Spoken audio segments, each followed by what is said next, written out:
In proof number 17, I'm going to start the same way I start all my proofs. Identify what I'm trying to say. So I'm trying to say that triangle BCE is congruent to triangle DCE. So I'm just going to shade those two triangles in. DCE would be right here. Triangle BCE would be right here. Those are the two main triangles I'm going to focus on. If it helps, I can draw those triangles off to the side. Triangle DCE and triangle BCE, and then mark everything I know on those two pictures. So I'm going to start with my given information. It tells me that angle 1 and angle 2 are the same, and everything I know or can prove I'm going to mark in green, so I know it's different than what I'm marking in purple, what I want to know. So angle 1 would be these two angles, angle 1 and angle 2 in my triangles. That's good. I notice that CE is reflexive to itself. It's used in both triangles, so CE is congruent to CE. So I already have a pair of angles and a pair of sides. So I'm just going to list that up here. I've got a pair of angles and a pair of sides. I could try and find a side angle side, and to do that I would have to know sides CD and CB.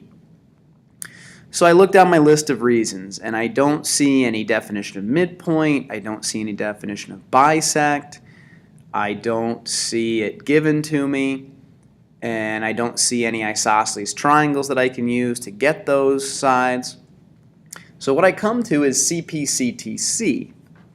And CPCTC means if I could show two other triangles are congruent to each other, I could then mark these sides based on those congruent parts. So that's what I'm going to look for next. And since I'm looking for side CD and side CB, what I notice is that they're in this big triangle CDA and triangle CBA, which are only two of the 8 triangles in this picture. So I'm going to sketch those out. CDA, the big triangle on top, and triangle CBA, the big triangle on the bottom. Now you may be asking yourself, why are you looking at those two triangles, Mr. Lehman? And the answer is this. I noticed that angle 3 and angle 4 were given to me, but they were nowhere near the two triangles that I'm looking at.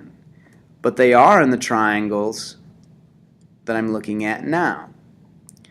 And if the sides that I want are in the triangle that has some given information, that's where I want to focus my attention. So I'm going to mark everything I know from those two triangles. Angle 2 is up here at angle C, and so is angle 1. We were given angle 3 is congruent to angle 4, and we're trying to show that CD is congruent to CB. So again, I want these two sides, but what I notice is CA is reflexive in this triangle to CA because they're sharing that long side CA in both triangles. So what I have there is an angle and a side and an angle matching an angle, a side, and an angle. Which means if those two triangles are the same by angle, side, angle, then all of their parts are the same. So I could come into this triangle and mark angle D congruent to angle B. I could mark side BA the same as DA because of CPCTC. But the part that really helps me is I can mark CD the same as CB because of CPCTC. And that CD and CB were the same two sides I wanted to finish off my side angle side on the two triangles I was originally looking at. So I can mark these sides because of some congruent triangles. Now the task is to write this proof. So we start with our given information. Angle 1 was congruent to angle 2. Excuse me. Angle 3 is congruent to angle 4 because it was given. The very next thing we marked was the reflexive CE in those two small triangles. So we said CE was congruent to CE because of the reflexive property. Then we started looking for more sides, and we wanted to show that CD was congruent to CB, but we couldn't mark it yet. We started looking at these two triangles over here. And we put in angle 1 and angle 2, which we already stated in our proof.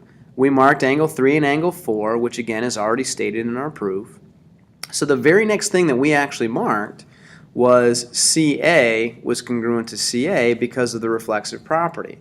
So I'm going to go ahead and list that under statement number 2 for the same reason as CE was congruent to CE. Once we marked CA, we were able to say that these two big triangles that I have drawn in orange were the same. So that's my next statement. We stated that triangle CDA was in fact exactly the same as triangle CBA because we had an angle-side angle relationship. And before I move on, I'm going to make sure that I have that listed in my proof.